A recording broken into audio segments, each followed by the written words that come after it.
안녕하세요. 저는 30대 여자입니다. 인생을 살아온 지 얼마 되지 않았지만 정말 세상 물정 모르고 살았던 것 같아요. 저는 제가 눈치도 빠른 줄 알았고 어디서든 싹싹하단 소리도 듣고 살아서 제가 이런 일을 겪게 될 줄은 꿈에도 몰랐습니다. 지금 생각해봐도 이런 드라마 같은 일이 저에게 일어났다는 게 믿기지 않아요. 몇 년이 지난 지금도 그때 일만 생각하면 자다가도 벌떡 일어납니다.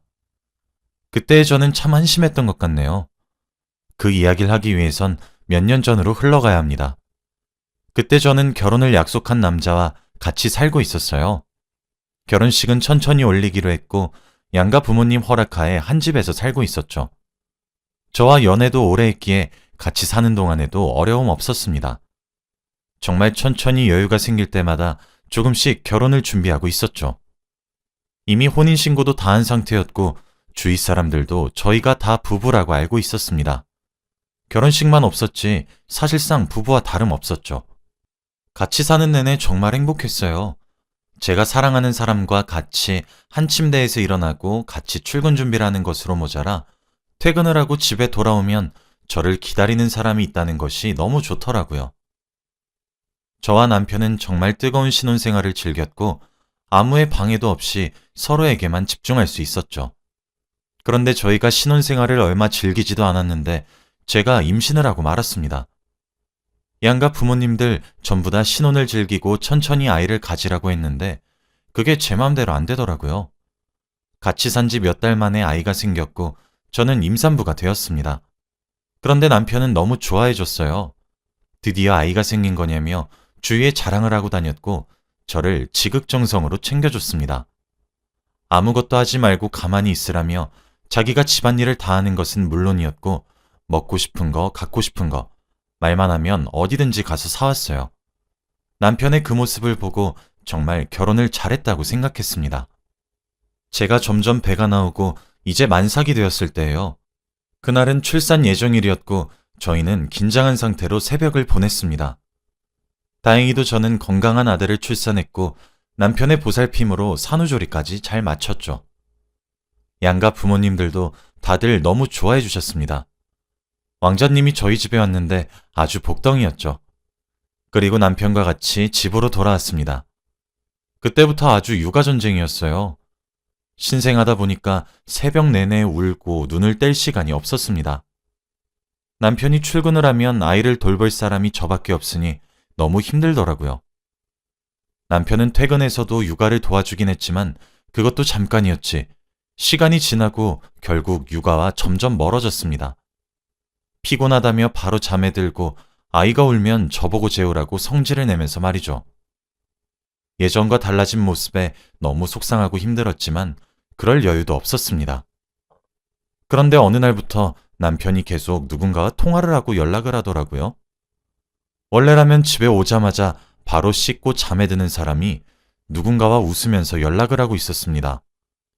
여자의 직감으로 왠지 모르게 다른 여자를 만나고 있나 싶더라고요.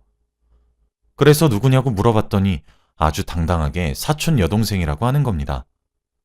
사실 남편한테 사촌 여동생이 있는 줄도 몰랐어요. 한 번도 본 적 없고 가족들한테 들어본 적도 없으니까요. 그런데 남편은 제가 믿지 않고 계속 추궁을 하니까 사촌 여동생에 대한 이야기를 구구절절 늘어놓더군요. 들어보니 남편의 사촌 여동생은 지금 미국에서 대학교를 졸업하고 취직을 했다고 합니다. 집안에서 이렇게 공부 잘하고 해외까지 뻗어나간 사람은 처음이라 집안의 자랑이래요. 그러면서 자기 사촌 여동생이 너무 자랑스럽다고 막 칭찬을 늘어놓는데 저는 모르는 사람이니까 아무런 대꾸도 안 했죠. 솔직히 집안의 자랑이면 제가 한 번쯤은 들어봤어야 하지 않나요? 그런데 저는 결혼 전부터 지금까지 남편에게 사촌 여동생이 있다는 말을 들어본 적이 단 한 번도 없었습니다. 그리고 남편은 육아는 내팽겨치고 사촌 여동생이라는 사람과 매일같이 통화하고 문자했어요. 사촌 여동생이 남편에게 전화가 와서 밥은 먹었냐, 오늘 뭐 했냐 등등 물어보고 남편도 기분 좋게 답했죠. 그리고 한 번 통화하면 기본 2, 30분은 했습니다. 왠지 모르게 꺼름칙하긴 했지만 그래도 사촌 여동생이니 괜찮다고 생각했어요. 그리고 사촌 여동생이란 사람은 저희 집에 아들의 육아용품도 많이 보내주었습니다. 남편이 주소를 알려준 건지 어느 날 3만 원 택배가 저희 집 앞에 와 있더라고요. 남편과 같이 그 박스를 열어봤는데 안에는 아이용품이 가득했죠. 남편 말로는 사촌 여동생이 조카 생각나서 선물을 잔뜩 보냈다고 합니다. 저는 너무 고마워서 이리저리 신이 난 채로 선물을 뜯는데 왠지 모르게 외국에서 파는 물건이 아닌 것처럼 보이더라고요.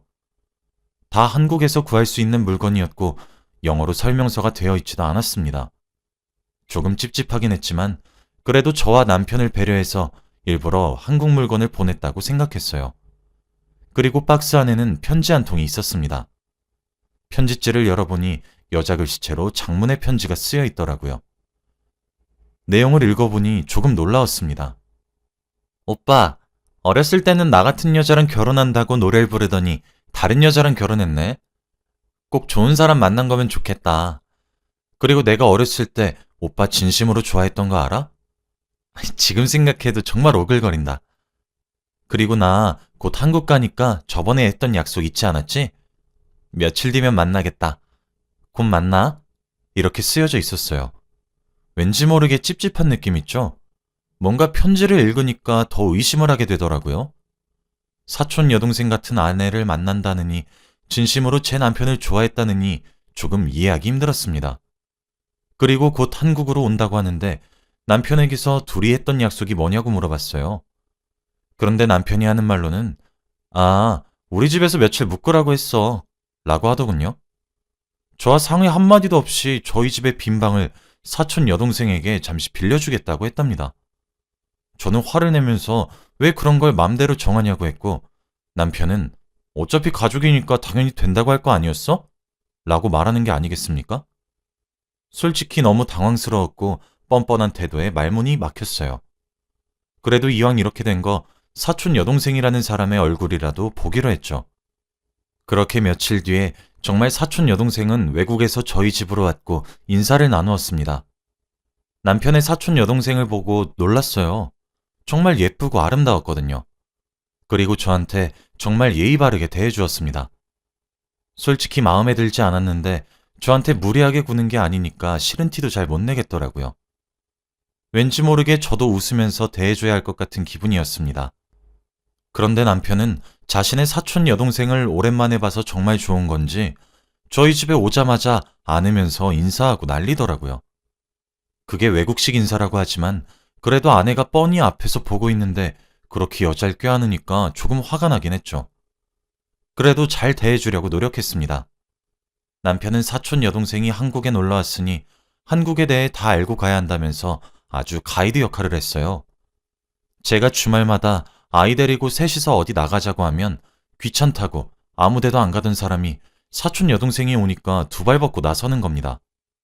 밥도 사 먹이고 쇼핑도 시켜주고 관광지도 다니고 하면서 말이죠. 그때마다 저도 같이 따라 나가곤 했는데 아기 시트가 뒷좌석에 있으니 저는 아이를 봐야 해서 뒷좌석에 앉았어요. 조수석에는 사촌 여동생이 앉고 운전은 남편이 했죠. 그런데 둘이서만 하하호호 하며 떠드는 소리에 조금 소외감을 많이 느꼈습니다. 남편과 사촌 여동생은 둘이서만 아는 이야기를 막 해대는데 제가 낄 수 없더라고요.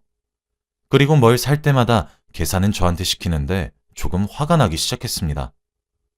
자연스럽게 카드가 내밀 상황이 되면 사촌 여동생과 남편은 저를 빤히 쳐다봤죠. 그런데 짜증나는 일은 이게 끝이 아니었습니다. 남편을 퇴근하고 나서도 사촌 여동생과 같이 놀았어요. 한창 아이와 놀아줘도 모자랄 판에 사촌 여동생과 술 한잔하고 오겠다며 집에 늦게 들어왔죠. 집에는 저와 아들만 버려두고 말입니다. 그런데 초반에는 제가 싫어하는 티를 내니까 한두 시간만 있다가 사촌 여동생과 같이 집에 들어왔어요. 하지만 시간이 지날수록 집에 들어오는 시간이 늦어지더군요. 어느 날은 새벽까지 집에 안 들어와서 전화를 해보니 사촌 여동생이 집 가기 싫다며 조금만 더 먹고 가자고 했대요. 솔직히 저는 낯도 많이 가리고 사촌 여동생분과 친하지도 않아서 대화도 많이 안 해요. 그래서 저희 집이 어색할 순 있습니다. 그런데 어떻게 제 남편을 붙잡아 들 수 있나요? 엄연히 아들이 있는 사람인데 저를 생각해서라도 육아를 하기 위해 집에 빨리 보내줘야 하는 거 아닌가요? 아무리 오랜만에 봐서 반갑다고 해도 이렇게 새벽까지 붙잡고 있는 건 도저히 이해가 되지 않았습니다.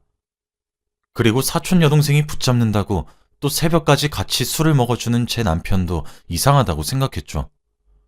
옆에서 아이는 울고 있고 남편과 사촌 여동생은 새벽까지 술 먹느라 집에 들어오지도 않으니 환장하겠더라고요. 그냥 다 포기하고 도망치고 싶은 심정이었습니다. 결국 그들은 해가 다 뜰 때쯤 집으로 돌아오더라고요. 그러면서 저한테 사과 한마디 하지 않았습니다. 저는 이 이야기를 누군가에게 하소연하고 싶었어요. 그래서 저는 아이를 친정집에 맡겨두고 잠시 친구를 만났습니다. 저와 오랜 절친이고 피를 나눈 형제보다 더 가까운 친구였죠. 친구에게 남편과 사촌 여동생 사이에서 있었던 일들을 다 말했어요. 정말 처음부터 끝까지 다 말이죠. 말을 하면서도 스스로 너무 어처구니가 없었습니다. 말로 하면 원래 머릿속에서 정리가 되잖아요. 그런데도 제 상식으로는 이해가 안 됐죠. 친구는 제 이야기를 들으면서 웃더니 야, 설마 네 남편 사촌 여동생 이성으로 보는 거 아니냐? 라고 하더라고요. 저는 솔직히 그 생각을 안 해본 건 아니에요. 혼자 생각도 해봤지만 저만의 착각이라고 생각했는데 친구의 입에서 그런 소리를 들으니까 아무 말도 안 나오더라고요. 저는 그 자리에서 에이 설마 라고 하며 말을 피하긴 했지만 그래도 마음속은 찝찝했습니다. 집으로 가는 내내 친구의 말이 머릿속에서 지워지지 않았고 어떻게 해야 할지 막막하더라고요. 정말 남편이 그런 거라면 아들은 어떡하고 아직 하지도 않은 결혼식은 어떻게 해야 하는지 머리가 터질 지경이었습니다. 그리고 저는 집으로 돌아가서 남편을 떠보기로 했어요. 그날 오랜만에 남편과 저 그리고 아들만 집에 있어서 딱 물어보기 좋은 타이밍이었죠. 평화롭게 TV를 보고 있는 남편에게 다가가 아무렇지 않게 물었습니다. 아니 여보, 내가 오늘 친구를 만나고 왔는데 당신이랑 사촌 여동생분 이야기를 했거든? 근데 갑자기 당신이 사촌 여동생분을 여자로 보는 거 아니냐고 하는 거야. 그래서 내가 뭔 말도 안 되는 소리냐고 농담도 그렇게 하는 거 아니라고 화냈다? 완전 싸울 뻔했다니까. 그 친구 진짜 어이없지 않아? 우리 남편을 뭘로 보고, 그치? 이 말을 하고 바로 남편의 얼굴을 보았습니다. 원래 남편의 성격이라면 화를 불같이 내고 아니라고 말을 해야 할 사람이 갑자기 동공이 흔들리는 겁니다. 말문이 막혔는지 눈빛이 흔들린 채로 아무 말도 하지 않았죠. 그래서 제가 남편에게 여보? 라고 하며 어깨를 늘었는데 그제서야 정신을 차리며 절대 아니라고 하더라고요. 방금 전의 정적이 조금 미심쩍었습니다. 여자의 촉이라는 게 원래 조금 무섭잖아요. 그때 뭔가 느낌이 좋지 않았습니다. 그리고 다시 일상으로 돌아갔어요. 이제 사촌 여동생이 외국으로 돌아갈 날이 얼마 남지 않았습니다. 점점 출국을 하는 날이 가까워지니까 남편은 초반보다 더 열심히 사촌 여동생을 이리저리 데리고 다니더라고요. 처음에는 저도 몇 번 따라 나갔지만 아이를 돌봐야 하고 조금 지쳐서 둘만 나가게 했습니다. 그런데 둘이서 나가면 그렇게 남편한테 연락이 안 되더라고요. 사촌 여동생과는 전화번호도 주고받지 않은 사이였기에 연락할 수 없었고요. 그리고 둘이서 밤이 되어서야 집으로 돌아왔습니다. 저는 이 고역도 며칠만 더 하면 된다고 생각했고 꾹 참으려고 했죠. 그리고 대망의 마지막 날이 되었습니다. 마지막은 저희 집에서 배달 음식을 먹기로 했어요.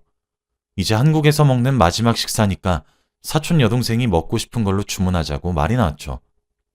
사촌 여동생은 짜장면을 정말 좋아하는데 외국에서는 한국식 짜장면을 못 먹어서 먹고 싶다고 하더라고요. 남편이 잘하는 짜장면 맛집이 있다고 해서 짜장면을 시켜줬고 몇십 분 뒤에 배달이 왔죠. 원래는 제가 나가서 음식을 받아오는데 그날은 남편이 나갔습니다.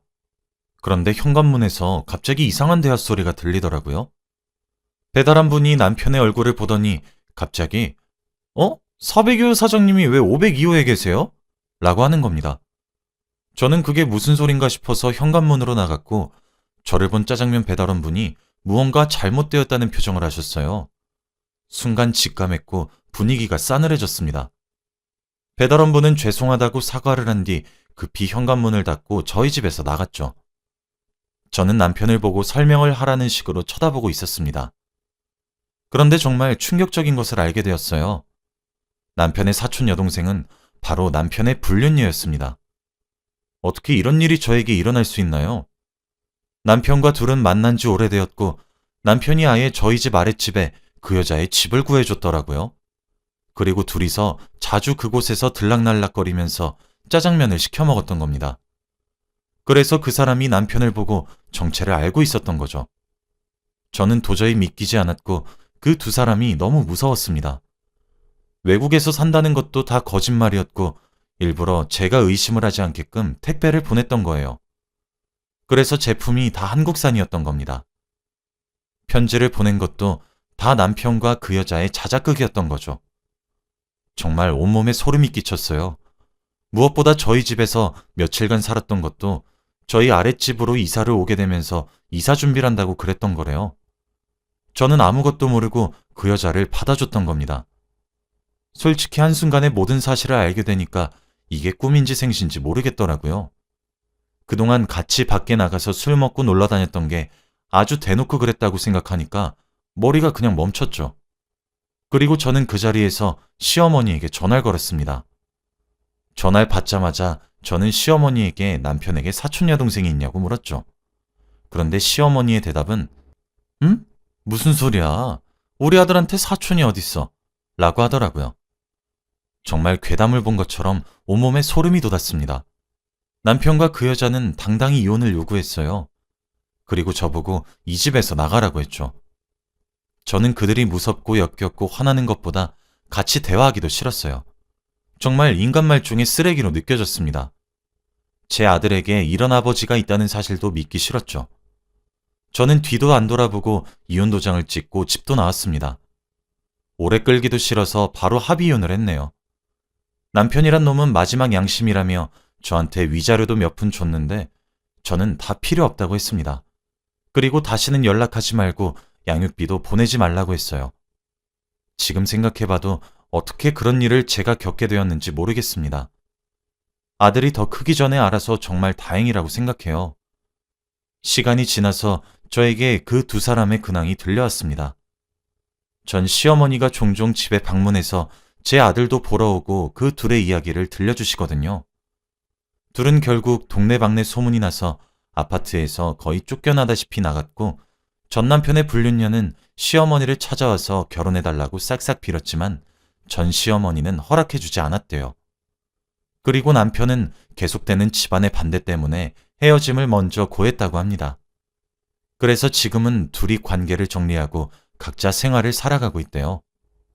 전 남편이 종종 전 시어머니한테 다시 저와 재결합하고 싶다고 우스갯소리로 말한다고 하는데 그때마다 전 시어머니는 자기 아들이지만 왜 이렇게 못되고 양심도 없는지 싶다고 합니다. 한 대 쥐어받고 싶대요.